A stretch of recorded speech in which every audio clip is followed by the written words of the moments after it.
Bonjour à tous et à toutes et bienvenue dans ce nouvel épisode d'After Cinéma, premier épisode de 2025.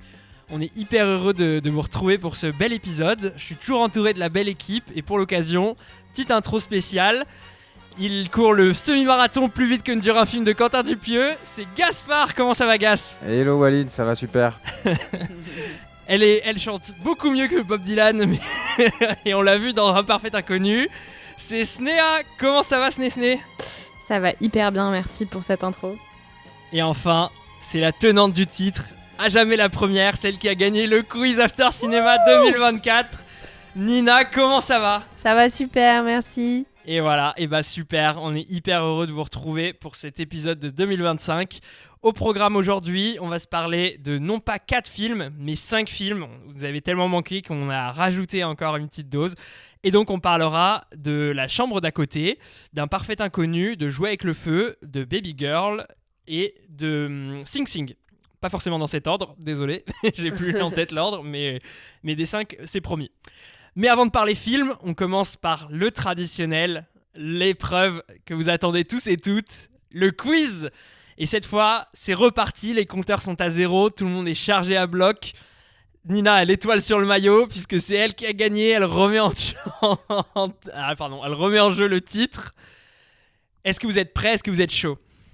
On est hyper chaud. Moi, je suis bouillante là. Mon Sam est au loin. Ouais, ça c'est sûr, ouais. Alors, suite à la complainte de certains ou de certaines, dont je ne citerai pas le nom, Snéha, De Snéha. on va arrêter les petites questions quiz sur le box-office, sur les notes spectateurs. Il n'y aura plus de chiffres.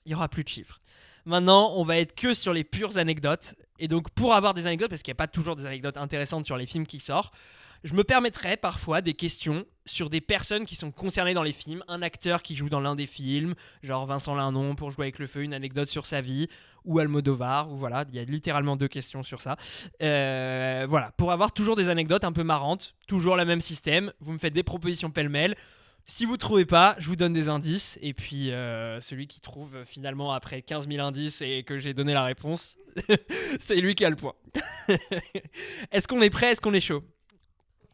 Allez, c'est parti. Et ben, on va commencer avec une première question de quiz sur Jouer avec le feu. Alors, les 2 réalisatrices du film souhaitaient au départ que les 2 acteurs qui interprètent les frères soient des vrais frères dans la vraie vie.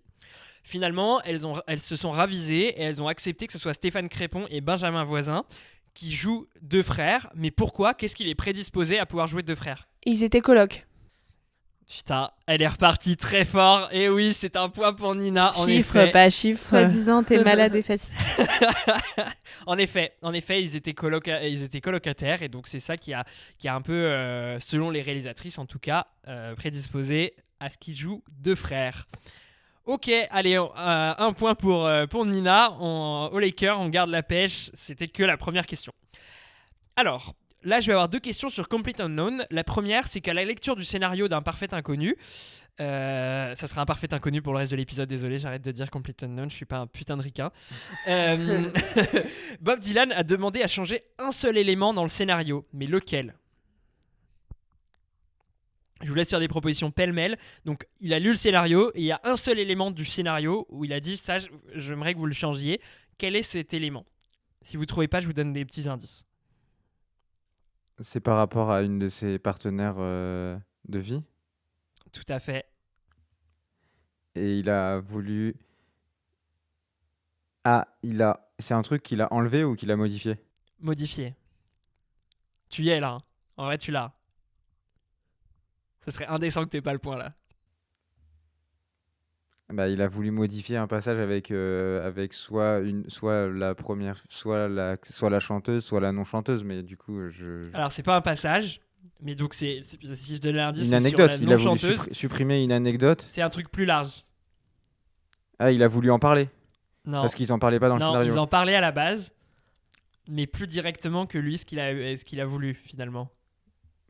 Bah, peut-être qu'il a fait. Il avait une relation un peu toxique avec elle et il a voulu un petit peu amoindrir. Ouais. Non, c'est vraiment pas. C'est pas des éléments de scénario, c'est-à-dire en mode une anecdote qu'il a dit, bah ça vous l'enlevez ou quoi. C'est le personnage en tant que tel de sa compagne non chanteuse, Sylvie dans le film. Elle a une maladie ? Non. Ou elle a des enfants? C'est beaucoup plus littéral. C'est vraiment un truc, voilà. Donc, Sylvie, il y a un truc qu'il a dit, vous le changez. Ah bah son nom.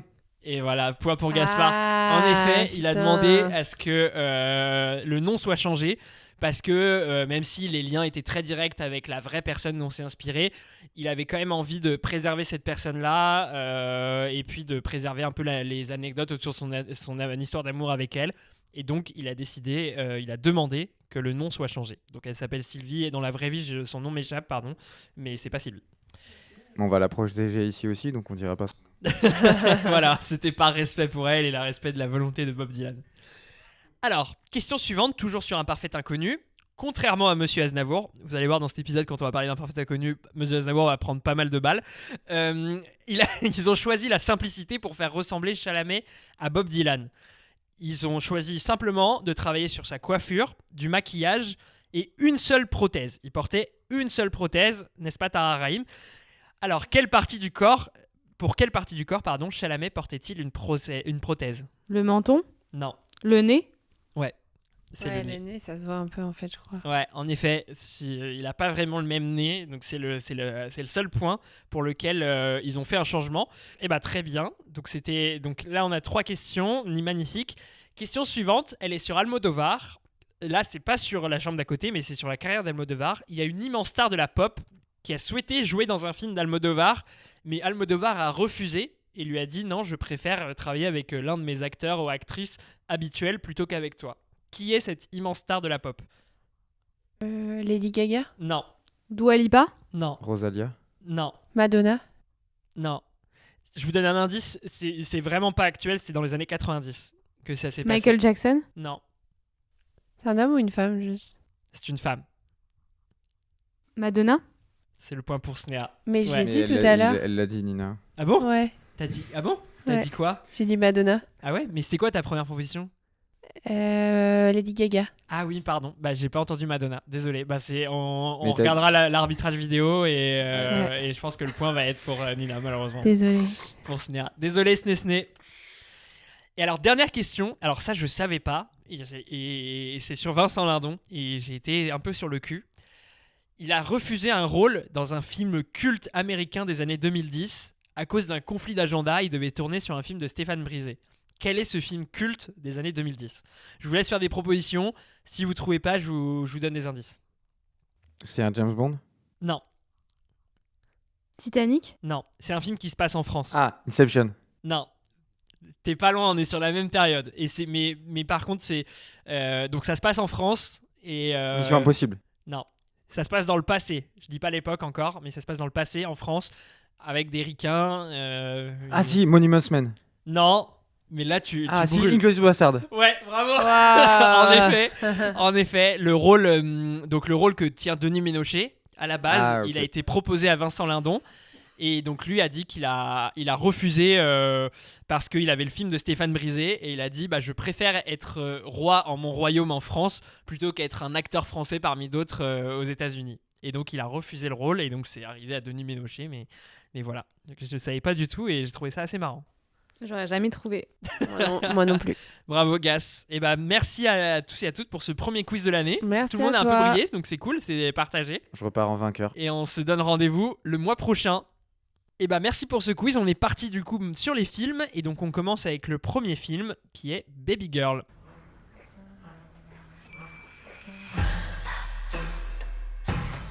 If we're gonna do this, we need to set some rules that you and I both agree on. Did you order this? Starting with, I tell you what to do and you do it. Romy, PDG d'une grande entreprise, a tout pour être heureuse. Un mari aimant, 2 filles épanouies et une carrière réussie. Mais un jour, elle rencontre un jeune stagiaire dans la société qu'elle dirige à New York. Elle entame avec lui une liaison torride, quitte à tout risquer pour réaliser ses fantasmes les plus enfouis. Alors c'est moi qui vais commencer à parler du film Baby Girl. On est juste 2 à avoir vu ce film, donc Gaspard et moi. Moi je vais pas trop m'étendre. J'ai bien aimé retrouver le duo Nicole Kidman et Harris Dickinson. Moi Harris Dickinson je l'avais seulement vu dans Sans filtre et je l'avais adoré et là je l'ai trouvé vraiment super.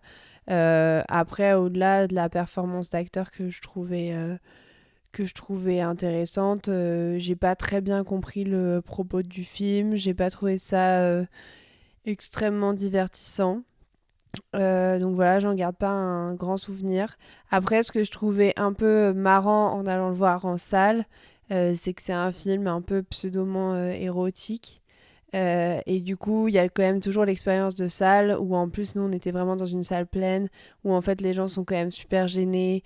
Et donc, t'entends les gens un peu parler, un peu rigoler dans les moments un peu de sexe. Et je trouvais ça marrant parce que ça faisait vraiment longtemps que... Enfin, je sais pas, c'était un peu une expérience de salle particulière. Notamment aussi parce qu'il y avait une dame à côté de nous qui devait être peut-être pseudoment en date et elle était extrêmement gênée. Donc, elle disait toujours « Ah ça, mais non, ça n'arrive jamais. » Enfin... Et du coup, tout ça, j'ai trouvé ça marrant un peu. Mais c'est tout ce que je retiendrai de ce film. Ouais, moi j'ai trouvé ça vraiment gênant. Mais moi plus pas marrant mais gênant, juste les scènes des érotiques et tout. Et du coup, vu qu'il y en a pas mal, je trouve que le sentiment qui m'a le plus habité pendant la séance, c'est la gêne. Et malheureusement, ça fait que j'ai pas beaucoup aimé le film. Malgré les acteurs que j'aime bien, qui sont vraiment bien, sauf Nicole Kidman, que moi j'en peux plus de l'entendre chuchoter à longueur de film, parce qu'elle fait que chuchoter, elle ne parle pas, cette personne. Et aussi, je retiens le fait un peu que ça soit érotique, et en même temps, c'est un peu donc sur une relation sexuelle et érotique de soumission d'un homme et d'une femme, mais un peu d'un nouveau genre où tu vois qu'en fait les deux personnes, elles sont pas du tout rodées dans ce phénomène de je suis soumis et ça m'excite. Et du coup, les deux personnes débutent un peu dans ce truc et savent pas trop euh, comment s'y prendre. Et je trouve que ça, c'est une démarche qui est intéressante. Et du coup, j'ai pas, sur le moment du film, je comprenais pas. Et en fait, après, j'ai l'impression d'avoir compris que c'était un peu ça qu'il voulait dire et qu'il voulait montrer. Donc, pour le coup, je trouve ça un peu intéressant. Malheureusement, sur le moment, sur le film, j'étais très gêné. J'ai pas trouvé ça hyper divertissant. Voilà, globalement, j'ai pas trop aimé, même si je pense avoir compris une partie de ce qui a voulu être montré. Ouais, c'est vrai que j'avais pas perçu ça comme ça, mais t'as raison. Je suis assez d'accord. Et c'est vrai que c'est ça qui est plutôt intéressant. Il y avait un truc qui me plaisait, mais je savais pas trop où. Moi, j'avais juste peut-être une question pour vous. Les gens qui ont. Enfin, un peu deux questions en deux temps. D'abord, du côté des gens qui ont vraiment pas aimé le film, ils comparaient un peu ça à 50 nuances de gris. Vous trouvez que c'est un peu de ce niveau-là où on est quand même un peu au-dessus en termes de facture de la qualité du film? Moi, je trouve qu'on est au-dessus, déjà au niveau du casting. Et au niveau de la prétention, parce qu'il y a quand même, j'ai l'impression que quand c'est sorti 50 nuances de Grey, c'était vraiment quelque chose d'érotique qui vient vers le cinéma, alors que là, c'est plutôt quelque chose du cinéma qui va vers l'érotisme, dans le sens où tu as un énorme casting, une grosse boîte de production, ça a été produit par A24, et du coup, moi, je le place au-dessus, mais niveau qualité cinématographique, mais de mon avis, hein, bien sûr, mais voilà. Bah, moi, je trouve que c'est quand même un peu plus fin que 50 nuances de Grey. Il y a justement un peu cette ambiguïté où tu sais pas trop qui a le bon rôle, qui a le mauvais rôle. Ça te fait quand même enfin, ça te fait un peu poser des questions. En fait, c'est pas violent. Là où 50 nuances de Grey, je sais pas, c'est quand même, voilà, lui qui a besoin de violence, elle qui accepte de faire ce jeu de soumission. C'est vraiment beaucoup plus des gros sabots, j'ai trouvé, que Baby Girl. Ouais. Et du coup, ma deuxième question, c'était par rapport au succès critique que le film a eu, parce que du coup, il a quand même eu, à Venise, il a été acclamé. Nicole Kidman, elle a eu quelques nominations, pas aux Oscars finalement, mais voilà. Je voulais juste savoir, pour vous, qu'est-ce qui explique un peu quand même ce succès critique pour une partie? Est-ce que c'est au niveau de la réalisation, des performances d'acteurs? Genre, à quel niveau ça peut jouer des gens qui auraient pu apprécier ce film, la critique qui aurait pu apprécier ce film? Je sais pas si ça a été apprécié plutôt pour la performance des acteurs ou le scénario ou la réalisation, mais je trouve que niveau réalisation et couleur et photographie dans le film, c'est quelque chose sur les standards du cinéma de l'année, quoi. Donc c'est pas grandiose, mais c'est pas ras des pâquerettes non plus. Et le scénario, effectivement, moi, le fait que ce que je trouve original, c'est original. Après, ça a pas pété mon crâne. Donc moi, je comprends pas cette bonne critique, le bon accueil des critiques. Mais Ouais, moi en fait, j'ai eu l'impression que il était tellement encensé que j'ai été un peu déçue et je suis pas sûre d'avoir vraiment compris. Après, je pense peut-être il y a quand même ce truc où il y a un peu un renversement des rôles, là où elle est quand même big boss d'une entreprise et elle commence à avoir cette relation avec son stagiaire et qui en fait lui a il a un peu l'ascendant sur la relation, c'est plus compliqué que ça, mais du coup, il y a quand même un rapport de force un peu qui... Il y a quand même, ouais, il y a quelque chose quand même d'un peu moderne et un peu différent, je sais pas. Mais je sais pas du tout si ça vient de là, en vrai. ouais, en tout cas, ce truc de bonne critique, ça nous a peut-être plus déçus. Donc nous, ça Ouais, nous a ça a plus créé une fait attente, du ouais. tort C'est vrai. que... Ouais. Ouais, c'est marrant. Que le Enfin, contraire. vraiment, c'est. Enfin, ouais, j'ai lu il y a pas longtemps que c'est le film qui a eu la plus longue ovation à Venise, genre la Mostra de Venise de l'année dernière, quoi. Donc, ouais, c'est un peu étrange quand même. Et bah, nickel, très bien. C'est parti pour le premier film. Et bah, en tout cas, nous, avec Néas, je pense que ça nous a pas forcément donné envie de le voir. Mais on vous laissera vous faire votre avis et peut-être le rattraper en salle si vous n'avez pas vu. Bah, vos critiques, en tout cas, je trouve, donnent plus envie de le voir que moi, la bande-annonce ou le speech. Et ben, on a parlé de la Mostra de Venise pour Baby Girl. On continue sur le cru 2024 de la Mostra de Venise avec le Lion d'Or cette fois, puisqu'on se parle de La Chambre d'à côté de Pedro Almodóvar. The snow was falling, falling faintly through the universe, and faintly falling on all the living and the dead. Ingrid et Martha, amies de longue date, ont débuté leur carrière au sein du même magazine. Lorsqu'Ingrid devient romancière à succès et Martha reporter de guerre, leurs chemins se séparent. Mais des années plus tard, leurs routes se recroisent dans des circonstances troublantes. Donc je vais vous parler de La Chambre d'à côté. C'est le premier film, il me semble, anglophone de Pedro Almodóvar. Et c'est un film qui est tiré de l'adaptation d'un roman qui s'appelle « Quel est donc son tourment ?» d'une écrivaine qui s'appelle Sigrid Núñez. C'est un film que moi j'ai beaucoup aimé pour pas mal de raisons. La première chose, c'est que je trouve qu'il y a un traitement assez intéressant et original de la fin de vie, que ça parle pas beaucoup de dignité, mais qu'en même temps, le personnage principal a un traitement hyper pragmatique et froid de la question, mais tout en étant assez nuancé et en ayant quand même des moments de détresse, des moments d'angoisse et des fragilités. Et donc je trouve que c'est pas du tout un film tire-larme sur la mort et j'ai trouvé ça assez beau. Moi j'aime beaucoup l'univers visuel d'Almodóvar. Je trouve que c'est toujours des couleurs qui sont très vives et du coup j'ai regardé un peu parce que j'ai l'impression que dans tous ces films c'était un peu le cas et du coup j'ai appris, donc j'ai trouvé ça intéressant que ça venait d'un courant artistique qui s'appelle la Movida qui est arrivé après Franco et où il y avait des couleurs très vives et qui a un mouvement un peu d'émancipation et tout, mais en tout cas voilà, moi c'est des films qui je trouve visuellement sont très beaux, surtout par les couleurs. J'aime beaucoup l'humour cynique de Almodóvar et je trouve qu'il traite toujours de sujets qui soient graves ou plutôt drôles avec ce certain cynisme, et il a toujours un peu de second degré vis-à-vis de ses personnages et ça c'est vraiment quelque chose qui moi me parle et qui je trouve vient toujours donner plusieurs lectures du film et qui du coup peuvent rajouter des moments de légèreté sur des sujets comme ça qui peuvent être assez lourds. Et je trouve que sur le plan même un peu politique, j'avais un peu peur qu'ils viennent parler de l'euthanasie en ayant un peu envie d'asséner un discours sur la fin de vie. Et je trouve que en fait, c'est pas tant le cas. Pour autant, il le fait parce que on sent que lui, il est plutôt en faveur de l'euthanasie mais il va le faire à partir d'un exemple.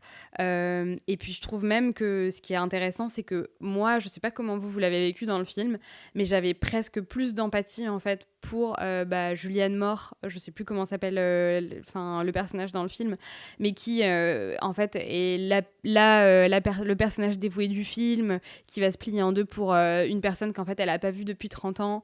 Mais à l'inverse, l'autre personnage qui est en fin de vie est plutôt un personnage très froid, en fait très égocentrique. Et je trouve que du coup, pour moi, vraiment la personne avec laquelle je me sentais proche et dont j'avais de l'empathie, c'était plutôt le personnage qui allait rester en vie, en fait. Et en me disant derrière cette lecture que peut-être que son propos, c'était de dire qu'en fait, c'était aussi une question à se poser pour ceux qui restaient, la question de la fin de vie. Sur les points négatifs, et après j'arrête, mais sur les points négatifs, j'ai trouvé qu'il y avait tous les apartés sur la vie de Martha qui, moi, à mon sens, n'avaient pas vraiment de sens et d'intérêt. En plus, avec un univers visuel, un rythme qui était hyper différent et qui, du coup, te sortait un peu de ce huis clos dans l'appartement que moi j'aimais bien. Et puis je trouve qu'il y a certaines longueurs dans le film. Voilà, il y a des moments où j'avais envie que ça accélère un peu, mais globalement, je suis assez positive. Moi, je suis d'accord avec toi sur les points négatifs uniquement.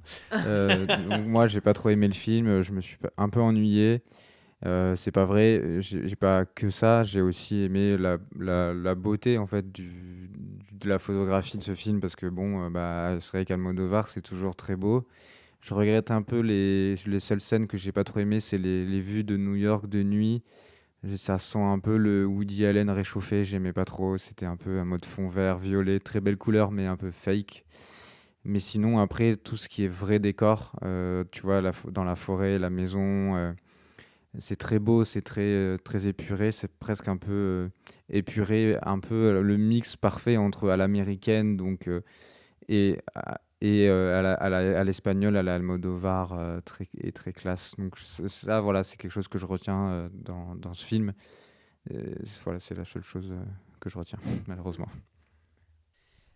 Moi, j'ai pas trop aimé ce film. Déjà, en fait, j'y allais un peu à reculons.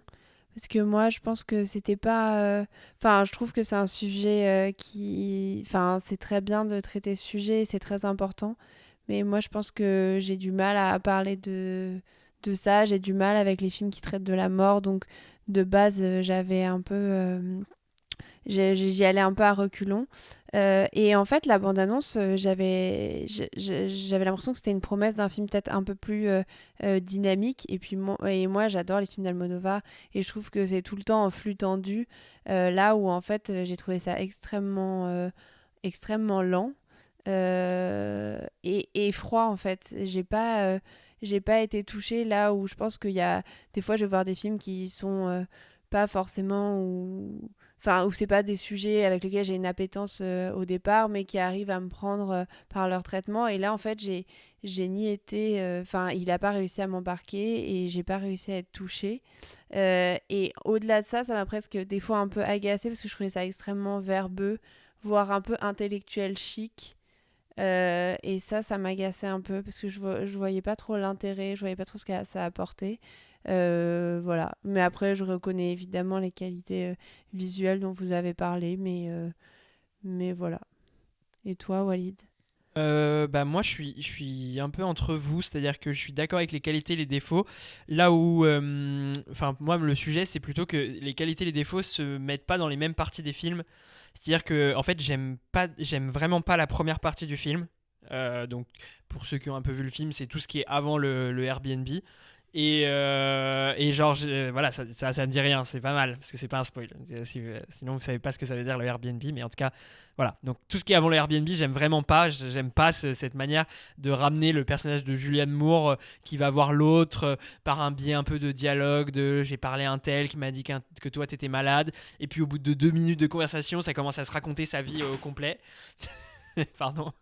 Ça commence à se raconter toute sa vie, genre je trouvais pas l'intérêt et vraiment c'était assez pénible au début, genre je me suis dit je vais passer un long moment, surtout que juste pour faire un rappel de là où je parle, moi je regarde assez peu de films de Pedro Almodovar.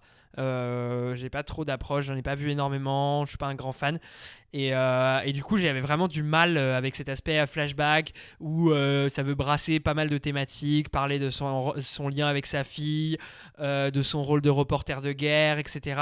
Même si je comprends un peu l'intérêt de dire dans toutes ces histoires il y a un peu un lien avec la mort, avec genre le mari qui est un vétéran de la guerre, elle qui est allée en Irak, etc. Mais enfin vraiment ça ne marchait pas sur moi, j'étais vraiment imperméable. Et après, par contre, la partie dans le Airbnb, toutes les qualités que tu cites, c'est-à-dire la réflexion un peu fine sur l'euthanasie, le rôle un peu bizarre entre le personnage de Julianne Moore, qui est quelqu'un qui n'arrive pas à appréhender la mort, qui n'aime pas ça, et qui du coup par rapport à ce service que lui demande le personnage de Tilda Swinton va devoir un peu apprivoiser la mort, mais en même temps il y a un truc un peu pernicieux, pervers de la part du personnage de Tilda Swinton qui face à quelqu'un qui quand même est vraiment pas à l'aise et limite à lui donner un rôle de bourreau où elle espérerait que c'est elle qui la tue quoi.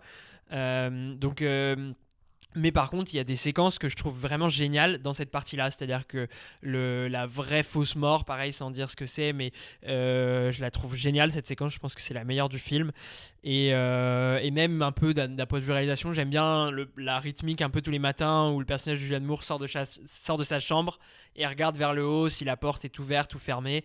J'aimais bien, mais du coup après par contre la conclusion du film j'aime pas non plus parce qu'on retombe un peu dans les travers de la première, c'est-à-dire qu'on revient sur des histoires qui m'ont pas intéressé.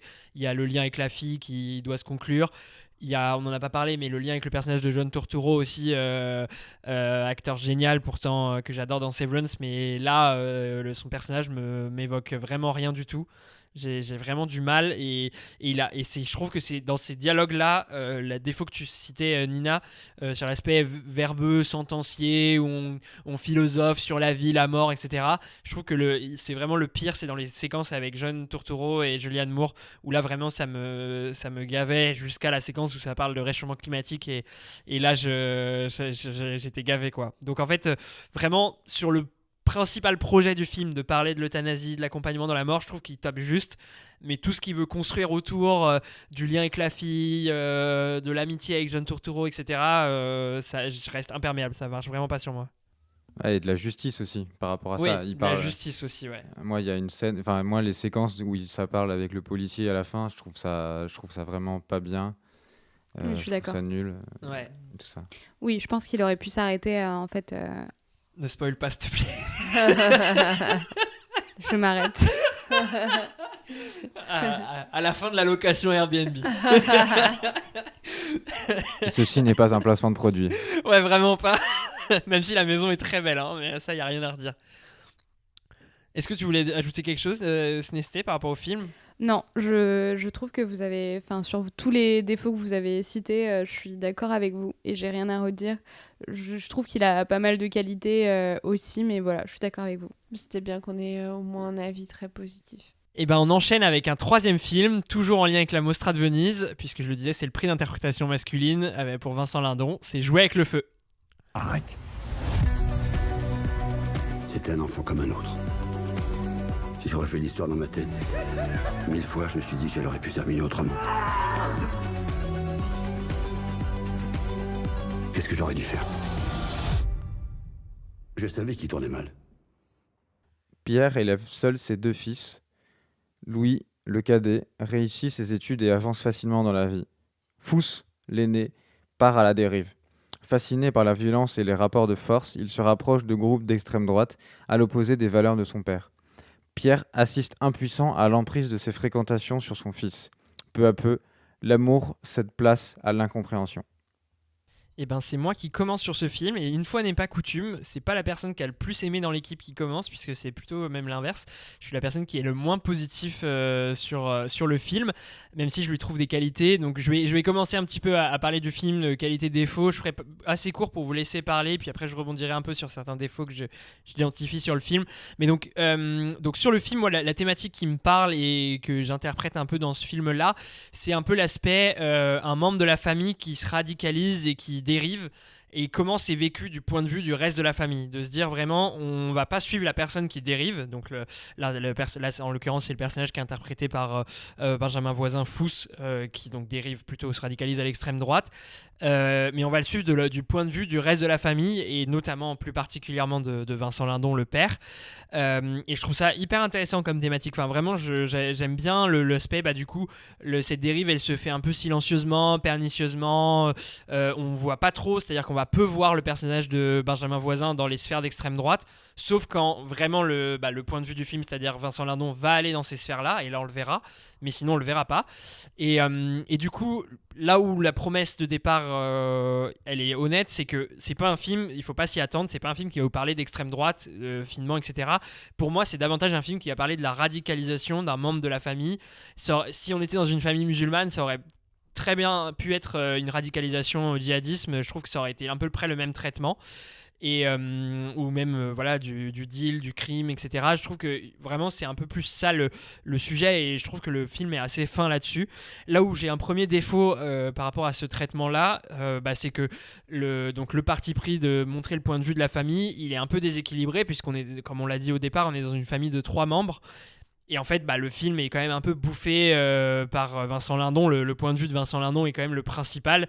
Là où je trouve qu'il y a pas mal de frustration par rapport au personnage de Stéphane Crépon, qui a un point de vue sur l'histoire, qui a sa manière d'appréhender aussi la dérive de son frère, parce qu'il y assiste, il n'est pas aveugle à ça. Et il y a même un peu un sujet d'opposition entre le père et le personnage de Stéphane Crépon sur comment aborder la question, comment gérer le personnage de Stéphane Crépon, qui est plutôt dans le lâcher prise, alors enfin en disant voilà, c'est une passe, il va se remettre, et le personnage de Vincent Lindon, qui est plutôt dans le contrôle, l'autorité, qui veut intervenir, etc. Et je trouve hyper intéressant, mais en fait finalement c'est peu de scènes, alors qu'il y a vraiment des vraies thématiques qui sont un peu abordées. Il y a un peu l'aspect aussi conflit de loyauté qu'a le personnage de Stéphane Crépon, puisqu'il va partir faire ses études à Paris. Enfin, il ambitionne, et donc il a un peu ce sujet il va quitter l'Alsace et laisser les deux qui vont rester coincés un peu en Alsace dans cette situation un peu empoisonnée. Donc j'ai trouvé ça un peu dommage en fait de se concentrer que sur Vincent Lindon et d'être dans ce déséquilibre là, alors que je trouve que la configuration de départ, je la trouve hyper intéressante. Et juste pour finir, un dernier point, mais plutôt une qualité, c'est que je trouve que en termes de réalisation, c'est une vraie réussite. Enfin, la photographie est belle.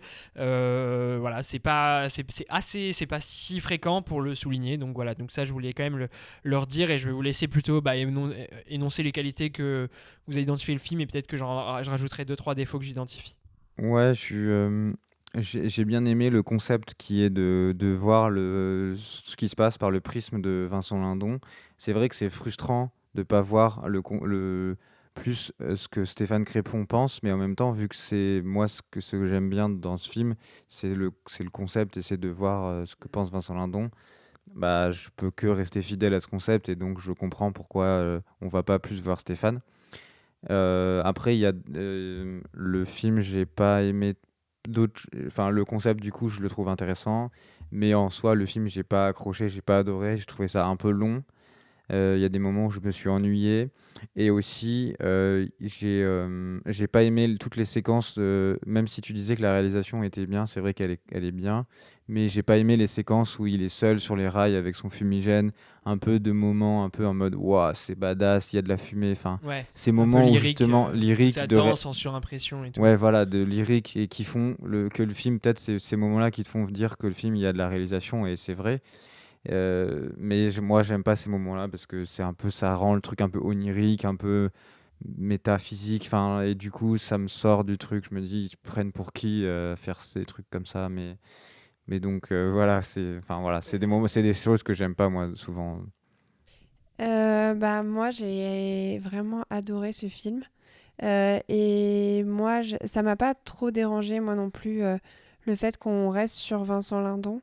En fait, j'avais peur j'avais peur que ça soit un film brouillon, je sais pas trop pourquoi. Et du coup, je trouve que de rester vraiment sur lui, il y avait vraiment s'installer une rigueur et un cadre que je trouvais très appréciable. J'ai trouvé qu'ils jouaient tous les trois hyper bien. Moi, j'étais contente de retrouver Benjamin Voisin, ça faisait longtemps qu'on l'avait pas vu dans un film, et je trouve que il est vraiment très juste.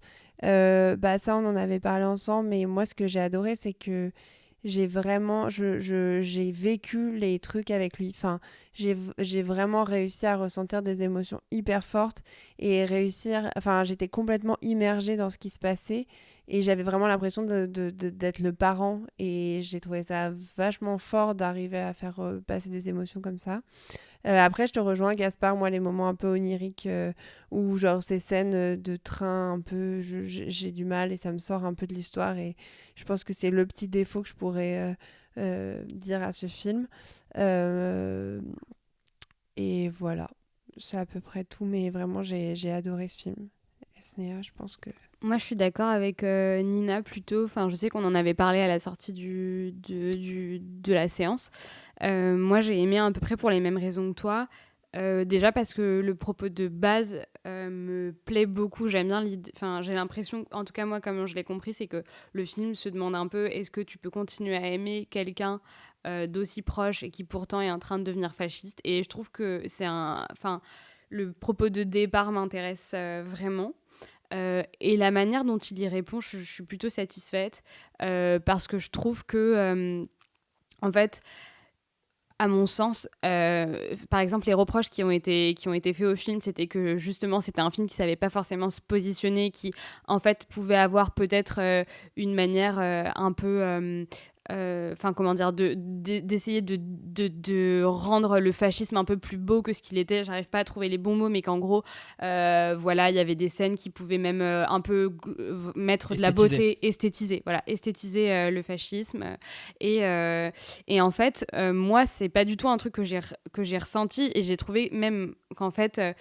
c'était assez intéressant, même si ça avait été le cas, ça aurait été assez intéressant de faire ça, dans la mesure où je trouve que c'est un peu facile en ce moment, dans la période actuelle, de se revendiquer un peu avec sa carte de gauche et de dire oh là là, le fascisme c'est mal. Et je trouvais que c'était assez courageux en vrai de faire un film où moi j'ai eu énormément d'empathie pour ce gamin qui était en train de plonger dans le fascisme, et énormément d'empathie pour son père, et que j'ai trouvé que pour une fois, moi qui ai tendance à pouvoir avoir sur le plan politique peut-être des opinions qui peuvent être un peu tranchées, avec parfois même une valeur un peu morale aux opinions. J'ai trouvé que là, en fait, dans le film, j'avais réussi pour une fois à essayer de comprendre qu'en fait, tu pouvais finalement te retrouver dans la place du père, d'aimer profondément quelqu'un et de ressentir du dégoût en même temps. Et j'ai trouvé que c'était très fort de réussir à faire ça. Pour autant, je dirais que moi, mon seul défaut du film, c'est que j'ai l'impression que parfois, ils essayent un peu de trouver des causes au fascisme, c'est-à-dire de planter un décor dans une ville gangrénée par le chômage, par la pauvreté, avec un frère qui part à Paris et tout. Et en fait, moi, j'ai l'impression que c'est quand même un sujet sur lequel tu les sens un peu flottantes, qu'elles comprennent pas très bien, dont la sociologie leur est pas familier. Et je pense qu'en fait, elles arrivent un peu avec leurs gros sabots pour essayer d'expliquer un peu pourquoi il y a pu y avoir du fascisme. Ouais, il y a l'histoire du foot aussi. Que du coup, les milieux de foot, ça apporte un peu ce truc d'extrême droite. Ouais, bah moi justement, c'était un peu le défaut que je voulais apporter et ouvrir un peu la discussion, mais c'est que au début, le parti pris, c'est de montrer la dérive d'un membre de la famille. Mais l'intention de départ, la promesse de départ, elle n'est pas totalement tenue, parce qu'il y a des moments, elles s'aventurent, les deux réalisatrices, par elles, je veux dire, elles s'aventurent quand même à parler politique un petit peu, et c'est le moment où elles sont le plus fragiles, parce qu'on sent qu'au niveau du fond, il y a quand même des confusions. C'est-à-dire que par exemple, tu parlais de les explications un peu qu'elles commencent à donner. Le problème, c'est qu'il y a une confusion entre les explications du vote Rassemblement National et devenir un néo-fasciste, un néo-nazi fasciste skinhead, quoi. En fait, il y a des valeurs communes, etc., mais c'est pas du tout les mêmes explications. La désindustrialisation, le pouvoir d'achat, etc., c'est des explications sociologiques du vote Rassemblement National qui font que les gens votent Marine Le Pen. C'est pas des explications sociologiques de pourquoi des gens se rasent le crâne et vont frapper des racisés, quoi.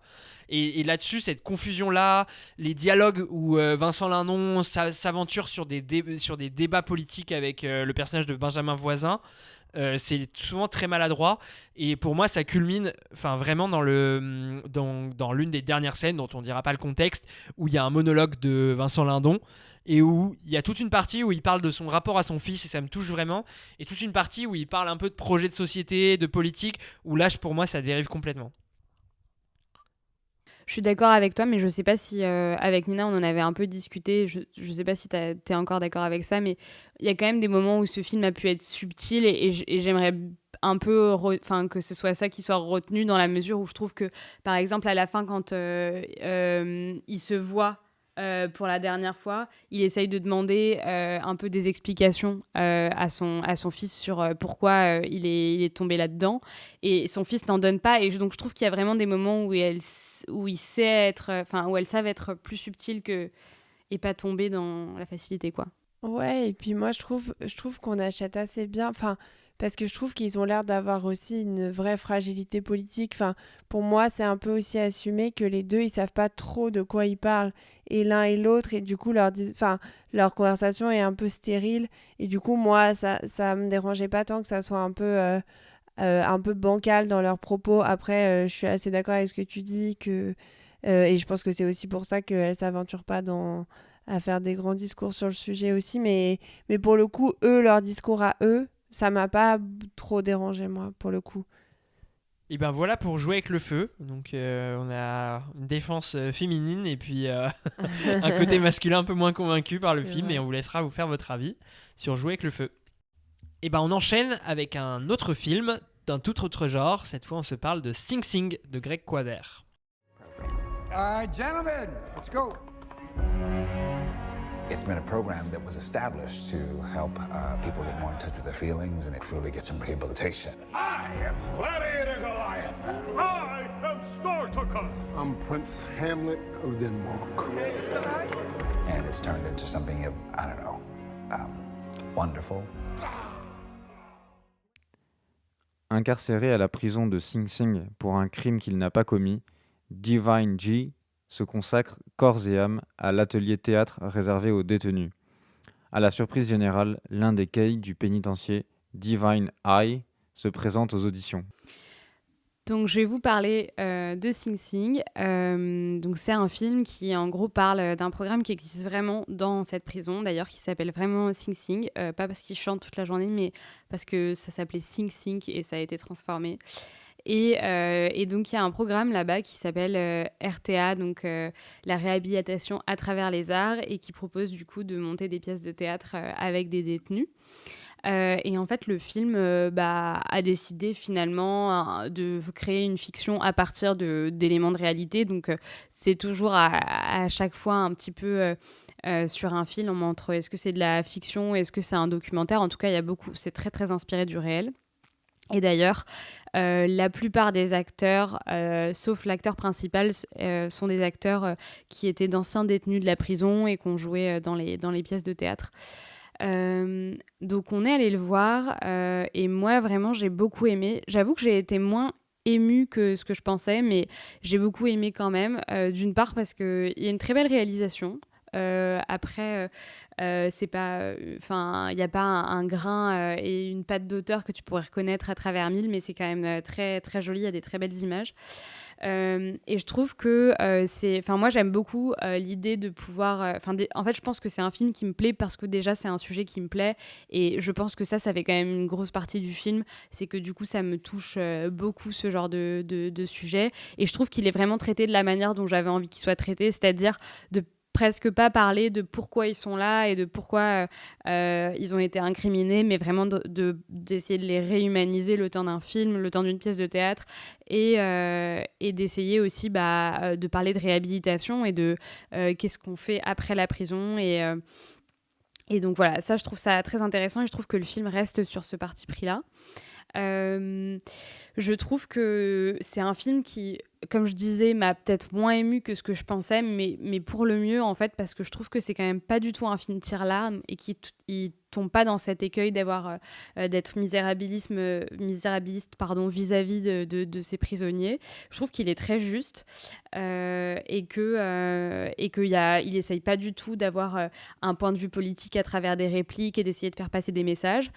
Je trouve qu'il y a quand même un point de vue politique qui me paraît très intéressant, c'est qu'en fait il y a un peu deux détenus, c'est pas un spoil mais il y a deux détenus qui sont un peu comparés tout au long du film, et en fait à travers la comparaison de ces deux détenus tu finis par comprendre que le point de vue du réalisateur, c'est qu'en fait finalement dans leur peine, dans l'empathie que tu ressens vis-à-vis d'un et pas vis-à-vis de l'autre, finalement il n'y a pas tellement de justice, et qu'en fait un peu le bon personnage il finit par lui arriver avait plein de trucs assez terribles, alors que le personnage qui est un peu le mauvais objet, finalement s'en sort pas si mal. Et je pense qu'il y a quand même ce point de vue-là du réalisateur on essaye de faire un semblant de justice et de se rassurer avec des peines, des normes, mais en fait il n'y en a pas, d'autant plus qu'il y a pas mal de personnages qui jouent dans le film qui ont été incarcérés pendant parfois plus d'une 20aine d'années alors qu'ils avaient fait des crimes, enfin qu'ils n'avaient pas commis ces crimes-là. Et qui ont été indemnisés par la suite. Mais donc voilà, je pense que ça, c'est un peu le propos sous-jacent du film. Je dirais juste que mon point négatif, c'est que je le trouve un petit peu paresseux sur le scénario et que voilà, je pense qu'il s'inspire quand même vraiment de la vie réelle, un peu trop de la vie réelle, et que parfois c'est quand même vraiment presque de l'ordre du documentaire et qu'il ne s'est pas trop servi de la fiction pour étayer son propos. Ouais, bah moi je suis assez aligné avec toi, c'est-à-dire que oui, c'est vrai que j'ai pas autant aimé que j'aurais pu le penser, notamment par un peu le classicisme de ce film-là, c'est-à-dire qu'il est un peu programmatique par rapport à ce qu'on attend de ce genre de films un peu sociaux, sur de l'art, dans un milieu défavorisé, là en l'occurrence la prison. Le gros point fort que je note, c'est quand même l'interprétation des acteurs dans le film. Je dis pas actrice parce qu'il y en a pas vraiment, c'est essentiellement des acteurs, et je les trouve tous géniaux, c'est-à-dire à la fois Colman Domingo qui est acteur professionnel et qui joue l'un des détenus, et tous les autres qui sont vraiment des vrais anciens détenus qui jouent leur propre rôle. Les interprétations sont géniales, et surtout un truc que je trouve intéressant, parce que j'ai dit que c'était assez classique, mais un truc qui est un peu original, c'est que on voit quand même beaucoup de films où il y a ce truc de monter un peu une troupe de théâtre dans un milieu de gens qui n'ont pas forcément envie de faire du théâtre. Récemment il y a eu la série Ceux qui rougissent dans le lycée, etc. Souvent un peu le truc classique, c'est il faut monter la troupe de théâtre, les gens ont un peu de mal à faire les exercices, à se mettre dedans, etc. Là, l'originalité, c'est qu'en fait, la troupe de théâtre, elle existe depuis hyper longtemps. C'est-à-dire que les personnages, ils ont déjà compris, enfin les personnes, du coup, parce que c'est la vraie vie, ils ont déjà compris l'intérêt du truc et ils jouent déjà le jeu, en fait. Il n'y a pas ce truc de est-ce que la troupe va se monter, est-ce qu'il y a des gens qui vont être contre, des gens qui vont être pour, quand est-ce qu'ils vont monter à bord. En fait, dès le départ, ils sont à bord. Et donc quand ils font les exercices, genre où en mode ils parlent un peu de leur vie, etc., en fait ils jouent à fond le jeu et ils sont hyper touchants. C'est-à-dire qu'il y a vraiment des séquences, moi, que j'ai adoré quand ils faisaient des exercices théâtreux, où genre par exemple il leur disait ferme les yeux, pense à un endroit où tu aimerais être, avec qui tu serais, et puis après ils font un tour de table où ils expliquent, etc., ou des choses comme ça. Et en fait c'est hyper touchant, parce que du coup c'est un... Et Snell disait, c'est que ce qui est un peu intéressant, c'est qu'on n'insiste pas sur l'aspect détenu, pourquoi ils sont là, pour avoir un truc un peu plus universel. En fait, le truc, c'est des gens dont la vie un peu a dérivé, quoi. Et donc, c'est des hommes un peu d'âge mûr, qui ont tous un peu 40, 50 balais, qui, à travers de l'exercice théâtral, vont un peu gérer leurs émotions, apprendre à revenir sur leur passé sans vraiment expliquer, mais juste dire, voilà, j'ai eu des déceptions, des échecs dans ma vie, qu'est-ce que ça me fait aujourd'hui, comment je fais pour vivre avec. Ils expliquent comment ils ont déçu leurs parents, leurs grands-parents, etc., par leurs actes, et du coup ça a une portée vraiment universelle. Je trouve que d'un point de vue émotionnel ça marche hyper bien, et donc voilà, donc c'est vraiment ça, la grosse force, c'est vraiment l'interprétation des acteurs et les scénettes du coup que ça va donner quand ils jouent du théâtre, quand ils discutent entre eux de leur parcours, etc. C'est hyper émouvant et ça marche hyper bien sur moi. Là où ça marche moins, c'est un peu tout le reste qui est très programmatique, c'est-à-dire que au niveau de la réalisation ça marche sur moi mais c'est vraiment la réalisation typique du film indé américain, c'est-à-dire avec du grain, filmé à la pellicule, avec la caméra à l'épaule, un peu en mode limite documentaire, mais qui est très belle au demeurant. Moi c'est vraiment une réalisation, une patine dans l'image que j'adore, mais c'est très classique. Et même sur le scénario ça va être très classique aussi, avec une pièce à monter, des hauts, des bas, etc., tels qu'on les imagine. Donc c'est cet aspect là aussi qui me questionne, d'ailleurs, même sur pourquoi avoir fait de ça une fiction et pas un documentaire, parce qu'en fait j'aurais pas trouvé ça déconnant de faire un documentaire où on ramène des acteurs pour jouer certaines séquences, parce que évidemment la troupe de théâtre et les pièces qui sont montées dans le film ont été montées dans le passé, donc il n'y a pas d'archives vidéo à part les archives de la vraie représentation, et ça quand c'est montré d'ailleurs dans le film c'est assez génial. Ça m'a beaucoup touché, c'est toujours le même effet quand je vois des vraies archives comme dans Un pays qui se tient sage ou Les graines du figuier sauvage. Je sais pas, il y a un truc un peu magique toujours qui marche, et là ça marche hyper bien. Mais voilà, du coup je questionne juste si le scénario est pas vraiment travaillé, qu'il est un peu classique, le fait d'en avoir fait une fiction plutôt qu'un documentaire. Et du coup, moi j'avais juste une petite question. Donc en fait, l'enjeu du film, c'est Alors, il y a un peu deux enjeux principaux. Il y a l'aspect, et voilà, ils sont au début de leur nouvelle année, ils viennent de terminer une représentation, donc là ils doivent refaire une nouvelle pièce, remonter une nouvelle pièce ensemble. Donc oui, il y a ce premier enjeu, c'est aller au bout de cette pièce de théâtre. Et le deuxième enjeu, c'est que les deux personnages principaux, donc Divine J et Divine I, ont des procédures en cours pour être libérés. Donc ça c'est un autre enjeu aussi. Ils ont des procédures administratives, etc. Et en fait, c'est un peu l'un des enjeux du film, ils insistent pas trop sur la condition difficile de prisonnier, etc. Mais ils te soulignent bien que en fait, l'atelier théâtre, ça les aide à tenir en fait, de la violence de l'enfermement, de la violence au sein de la prison, etc. Ce qui les fait tenir, c'est cet atelier théâtre. Et d'ailleurs, ça c'est un peu un point fort du film, c'est qu'au départ, pareil, on a l'impression qu'on va être dans un schéma classique où le personnage principal de Coleman Domingo va prendre sous son aile le nouvel arrivant qui s'appelle Divine Eye, qui arrive dans la troupe pour la première fois et qui est un peu du coup qui est en dérive, etc. Et on se dit bah ça va être le film classique où il va le prendre sous son aile, il va se développer, etc. Et en fait finalement c'est pas ça. Il y a un peu un retournement où en fait les deux ont besoin de l'un de l'autre, les deux s'entraident, les deux sont un peu le sauveur de l'un et de l'autre, sont une béquille qui les aide à tenir au-delà de l'atelier théâtre. Et ça pareil, j'ai trouvé ça hyper original et intéressant. Tu voulais ajouter quelque chose, Nesné ? Non. Et bah top, et bah c'est parfait pour Sing Sing. On vous encourage en tout cas à le voir et à le découvrir. Et on va passer au dernier film pour cet épisode. Et bien pour ce dernier film au programme, on prend son harmonica et sa plus belle guitare pour jouer de la folk avec Un parfait inconnu de James Mangold. I hear Bob is playing electric. Not on our stage, he isn't.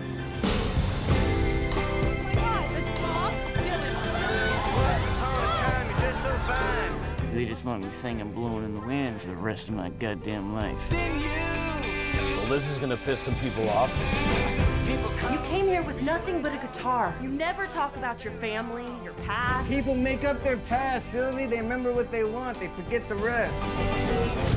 I want to know which side he's on. I'm not sure they want to hear what I want to play, Johnny. New York, 1961.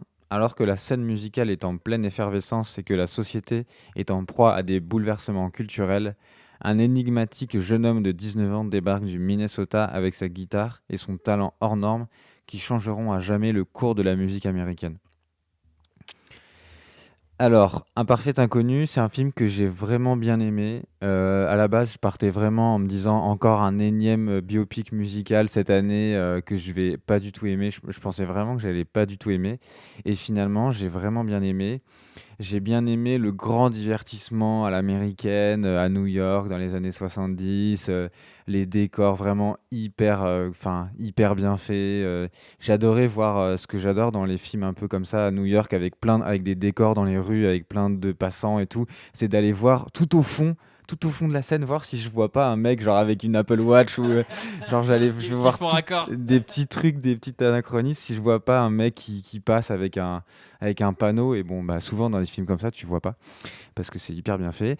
J'ai été vraiment conquis par ce petit scénario de transition de la folk vers le rock'n'roll de Bob Dylan. Je connaissais pas du tout son histoire, je connaissais pas du tout sa musique. J'ai bien aimé ces musiques qui sont vraiment différentes de ce que j'écoute d'habitude. Donc voilà, j'ai trouvé ça vraiment intéressant, le côté tiraillé du personnage entre la folk, le rock et les amitiés qu'il a, les amours qu'il a aussi avec les personnages féminins. Ça, c'est un côté que j'ai moins aimé parce que c'est les années 60-70, donc on est quand même dans une société où Bob Dylan, c'est quand même un peu qui a des relations un peu malsaines et un peu border, donc voilà, ça j'ai pas vraiment aimé.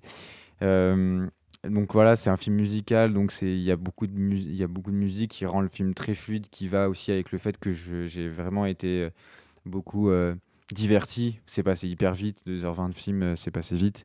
C'est passé vite aussi grâce aux acteurs, notamment Timothée Chalamet qui j'allais dire crève l'écran, mais je trouve pas, parce que je trouve qu'il joue très bien, mais je trouve que des fois c'est un peu dans le caricatural où tu sens que c'est très joué, que tu sens que moi je trouve que des fois t'as un peu l'impression qu'il veut faire une imitation et qu'il y a des mouvements de visage et de regard très intenses ou des moments où il est vraiment deep, où il est dans le mal et tu te dis waouh, il est tellement dans le mal en fait, Bob Dylan et du coup des fois je trouve que c'est un peu too much. Mais sinon voilà, globalement c'est un film que j'ai bien aimé. Je suis vraiment content d'être allé le voir. Ouais, bah moi je vais prendre la suite parce que je suis assez d'accord avec toi. Moi j'ai beaucoup aimé. Déjà pour le dire, j'aime beaucoup le réalisateur James Mangold. Enfin le dernier film en date que j'ai vraiment adoré de lui, c'est Le Mans 66 et notamment ce que j'aime de chez James Mangold, c'est sa réalisation. Je trouve qu'il est très fort aussi pour représenter un peu les États-Unis dans le passé. Dans Le Mans 66 déjà, c'était vraiment très très beau et je retrouve un peu dans les scènes où Bob Dylan est à moto, un peu le même style de réalisation, un peu planante, un peu vraiment belle et apaisante que j'avais avec Christian quand il filmait Christian Bale dans Le Mans 66. Donc déjà au niveau de la réalisation, il n'y a rien à dire, c'est un super artisan et c'est de très bonne facture. Et après, comme le disait très justement Gaspard, il y a eu pas mal de biopics musicaux ces derniers temps. Et souvent, le travers, le problème un petit peu qui s'imposait, c'était l'aspect fiche Wikipédia illustré où on couvre toute la vie de l'artiste. Souvent, c'est un peu écrit par quelqu'un qui est fan de l'artiste, donc très peu nuancé, etc. Là, justement, c'est un peu le contraire. C'est un film qui a un parti pris, qui est le suivant, c'est-à-dire que on n'a pas du tout l'ambition de raconter qui est Bob Dylan, et notamment qui est Robert Zimmerman, donc le vrai nom de Bob Dylan.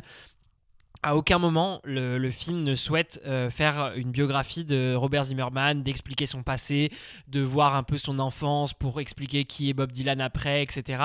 C'est pas du tout son sujet. Son sujet, c'est vraiment la figure Bob Dylan, l'icône, celui qui est devenu quasi un prophète pour les fans de folk et puis ensuite de rock. Qui sait, comment ça s'est construit, comment il a construit ce personnage-là, qui a influencé vraiment ce personnage qui s'est construit. Et d'ailleurs, James Mangold le disait en interview, c'est que le vrai parti pris du film, c'est de montrer l'effet qu'a eu Bob Dylan sur tous les gens qui l'ont entouré. Donc que ce soit Sylvie, sa première compagne, Joan Baez, Peter Seeger, Woody Guthrie, etc., qui ont joué tour à tour des rôles de mentors, des rôles d'amants, etc., et qui ont tous eu un peu leur Bob Dylan, qui ont une influence aussi sur lui. C'est-à-dire qu'au début, il faut le dire, et c'est un peu l'un des partis pris et l'un des points de vue du film, c'est que Bob Dylan, c'est un peu une coquille vide. C'est-à-dire qu'il n'a pas vraiment de conscience politique, il n'a pas une attache à un style de musique ou quoi. On ne sait même pas vraiment s'il a envie d'être connu, c'est quoi son ambition derrière tout ça. Mais en fait, il va être un peu un mélange de tout ce qui l'entoure. C'est-à-dire qu'il est dans une époque où il y a les mouvements pour les droits civiques des Afro-Américains. Il est avec une compagne qui est très politisée, donc il va l'aider à se développer une conscience politique. Il est entouré dans le monde de la musique de gens de la folk, et donc ça va être le premier style de musique dans lequel il va aller. Et en fait, il va refaire un mélange de tout ça qui l'entoure, il va faire éponge, et il va le ressortir avec des textes, des musiques très belles, qui vont hyper bien fonctionner. Et là où je trouve hyper intéressant, et après je vous laisserai la parole, c'est que au-delà de ce message-là, où dans toute une première partie du film, il montre comment le personnage de Bob Dylan, l'icône, se construit, après il montre que cette manière de construire un peu ce personnage-là en fonction des attentes, de la vibe de l'époque, l'a amené à s'enfermer dans la folk jusqu'à en fait quand la folk commençait à redescendre, à connaître un déclin, il a commencé à se dire je vais couler avec le bateau. Et donc il y a un peu une ambiguïté il décide finalement de se libérer de la folk, mais est-ce que vraiment le rock, qui va être le style de musique qu'il va adopter après, est-ce que c'est sa vraie identité? Est-ce que c'est la vraie musique que Robert Zimmerman voulait faire? Ou est-ce que c'est simplement, encore une fois, lui qui construit Bob Dylan, son personnage, par rapport à la vibe de l'époque, par rapport à ce qui va être apprécié par l'audience, puisque nous on le voit après, a posteriori, historiquement le rock a complètement écrasé la folk et pris la place et est devenu le courant musical dominant. Et donc en fait, il y a cette ambiguïté de est-ce que en fait finalement il a simplement surfé sur la vague comme il avait surfé au départ sur la vague des contestations politiques des années 60 et de la folk. Moi, je peux enchaîner rapidement, mais moi, j'ai pas aimé le film. En vrai, j'ai trouvé ça très très long. Je pense pour 2 raisons. La première, c'est que c'est un univers qui m'intéresse assez peu. Je pense que la musique folk, c'est une musique qui me touche pas du tout et que je trouve en vrai très ennuyeuse. Et donc, j'ai trouvé le temps long.